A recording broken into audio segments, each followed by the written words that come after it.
Good morning students. आज हम पढ़ेंगे माइक्रोस्पोरेंजियम के बारे में। इसके बारे में माइक्रोस्पोरेंजियम के बारे में। माइक्रोस्पोरेंजियम कल हमने डिस्कस तो कर लिया था कि माइक्रोस्पोरेंजियम क्या होता है। माइक्रोस्पोरेंजियम इनर मोस्ट टिश्यू होता है जो प्रेजेंट होता है हर एंथर के हर एक कोने के अंदर। ठीक है, तो अगर हम इसका एनलार्ज व्यू देखते हैं, enlarge view showing wall layer, तो इसके अंदर सबसे आउटर मोस्ट में मैंने कल आपको दिखाया था कि ये एपिडर्मिस प्रेजेंट होती है। क्या प्रेजेंट होती है? एपिडर्मिस। एपिडर्मिस जो सिंगल लेयर होती है, उसके नीचे होती है एंडोथीसियम। एंडोथीसियम उसके नीचे क्या होती है? एंडोथीसियम, जो क्या होती है? Single layer. सबसे उसके नीचे होती है मिडल लेयर, जो होती है 2 to 3 लेयर, 2 to 3 लेयर। और लास्ट में जो इनर मोस्ट होती है उसका नाम है टैपेटम। सबसे बाहर एपिडर्मिस, उसके नीचे एंडोथीसियम, उसके नीचे 2 या 3 लेयर होती है मिडल लेयर की, और सबसे नीचे होती है टैपेटम। और सेंटर में मिलेगा आपको कौन? Sporogenous tissue. कौन मिलेगा? Sporogenous tissue. तो बेटा इनके फंक्शन एक बार मैं दोबारा बता रही हूँ आपको। एपिडर्मिस, एंडोथीसियम, मिडल लेयर तीनों मिलकर प्रोटेक्शन करती हैं और साथ में एंथर के डाइसेंस में हेल्प करती है। डाइसेंस होते हैं टूटना, एंथर के डाइसेंस में हेल्प करती है। और सबसे इनरमोस्ट जो लेयर उसका नाम टैपेटम है। टैपेटम जो है बेटा ये क्या करती है? Provide nourishment to the developing pollen. Developing pollen grain को नरिशमेंट प्रोवाइड करती है। It provide nourishment to the developing pollen grains. जो टैपेटम होती है बेटा, इसके कुछ कैरेक्टरिस्टिक बताए थे मैंने। इसके अंदर dense cytoplasm, prominent nucleus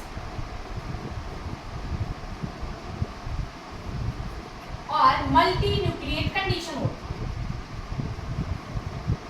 multi nucleate condition होती है। देखो बेटा यही जो है इसका साइज सबसे बड़ा है। इसमें न्यूक्लियस भी मैंने दिखाया है। ये हमारी कौन सी प्रेजेंट है? टैपेटम। उसके अंदर जो टिश्यू भरा हुआ है उस टिश्यू का नाम है स्पोरोजिनस टिश्यू। उस टिश्यू का नाम क्या है? Sporogenous tissue. तो बेटा ये क्लियर हो गया होगा आपको कि बाहर वाली लेयर का नाम है epidermis, then endothecium, then middle layer और लास्ट वन इज टैपेटम। बाहर जो तीनों है उनका फंक्शन है protection and dehiscence of the anther, और इनरमोस्ट का काम क्या है? Provide nourishment to the developing pollen grains. तो एक क्वेश्चन बार-बार रिपीट होता है सीबीएसई के अंदर कि अगर किसी एंथर के अंदर टैपेटम ठीक से काम नहीं कर रहा है, इट इज एक malfunctioning, then what will happen? तो क्या होगा? तो इसके अंदर पोलन ग्रेन्स नहीं बनेंगे, क्योंकि डेवलपिंग पोलन ग्रेन को नरिशमेंट कौन देती है? टैपेटम ही देती है। अब उसके बाद हम देखते हैं डायरेक्ट में माइक्रोस्पोरोजेनेसिस। क्या है? माइक्रोस्पोरोजेनेसिस। द प्रोसेस देखो, माइक्रोस्पोरोजेनेसिस, जेनेसिस वर्ड का मतलब होता है बनना, और माइक्रोस्पोरो मतलब माइक्रोस्पोर। वो प्रोसेस जिसके द्वारा माइक्रोस्पोर बनते हैं उसको हम क्या बोलेंगे? Microsporogenesis. The process by which microspores are formed, उसको हम क्या कहेंगे? माइक्रोस्पोरोजेनेसिस। अब बनते कैसे हैं ये माइक्रोस्पोर? हमेशा अपनी मदर सेल से बनते हैं। These are formed from their mother cell. तो ये मदर सेल कौन सी है बेटा? जो स्पोरोजिनस टिश्यू की हर एक सेल है। Each and every cell of the sporogenous tissue behave like microspore mother cell. Behave like microspore mother cell. Each and every cell, ये अंदर जो प्रेजेंट जितनी भी सेल्स है स्पोरोजिनस टिश्यू की, हर एक सेल माइक्रोस्पोर मदर सेल की तरह बिहेव करती है। माइक्रोस्पोर मदर सेल कह दो इसको, या इसको कह दो pollen mother cell. Pollen mother cell. तो एक ऐसी, तो इसमें आप ध्यान रखना कि स्पोरोजिनस टिश्यू की हर एक सेल क्या करती है? माइक्रोस्पोर मदर सेल या पोलन मदर सेल की तरह बिहेव करती है। अब ये जो हर एक सेल है बेटा, इस हर एक सेल के अंदर क्या होगा? Each and every cell undergo meiosis. हर सेल में क्या होगा? मियोसिस होगा। क्या होगा? मियोसिस। हर सेल में क्या होगा? मियोसिस। जब इसमें मियोसिस होगा तो इससे क्या होगा बेटा? एक मियोसिस जब भी होता है एक सेल से 4 सेल बनती है। मियोसिस जब भी होता है तो एक सेल से कितनी सेल बनती है? 4 सेल बनती है।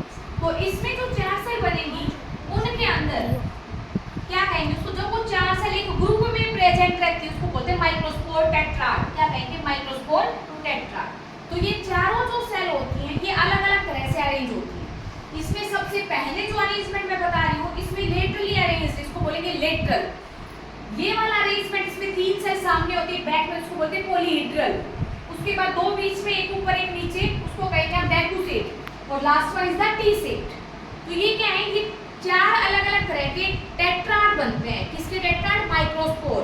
माइक्रोस्पोर टेट्राड का मतलब क्या है? It is the group of the 4 microspore. 4 microspore का जो ग्रुप है उसको हम क्या बोलेंगे? Microspore tetrad. माइक्रोस्पोर टेट्राड बनता किससे? एक माइक्रोस्पोर मदर सेल से। अब बेटा इसकी जो इसमें से क्वेश्चन पूछा जाता है कि which is the most common type of the microspore tetrad? कौन सा मोस्ट कॉमन माइक्रोस्पोर टेट्राड? तो आप क्या बताएंगे? आप polyhedral type is the most common type of the microspore tetrad. अब उसके बाद बेटा क्या होगा, जब ये एंथर मैच्योर हो जाएगा तो इसके अंदर क्या होगा, ये डाइस हो जाएगा। इसका जो इसमें जो वाटर कंटेंट है ये ड्राई अप हो जाएगा वो सूखने की वजह से, और फिर ये टूट जाएंगे। जो हमारे टेट्राड्स हैं ये टेट्राड टूटेंगे, जिसमें अलग अलग तरह के क्या बन जाएंगे? माइक्रोस्पोर। क्या बन जाएंगे? माइक्रोस्पोर। तो एक ऐसा प्रोसेस जिसके अंदर माइक्रोस्पोर मदर सेल से क्या बने हैं? माइक्रोस्पोर, उसको हम बोलेंगे माइक्रोस्पोरोजेनेसिस। एक चीज और क्लियर करनी है, जो माइक्रोस्पोर मदर सेल है इट इज ऑलवेज डिप्लॉयड। कैसी होती है? Diploid. It have 2 set of the chromosomes.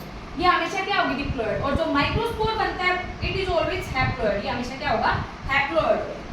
ठीक है, तो बेटा एक बार फिर देखो, एक ऐसा प्रोसेस जिसके द्वारा एक डिप्लॉयड माइक्रोस्पोर मदर सेल से एक हैप्लॉयड माइक्रोस्पोर बनता है उसको हम क्या बोलेंगे? माइक्रोस्पोरोजेनेसिस।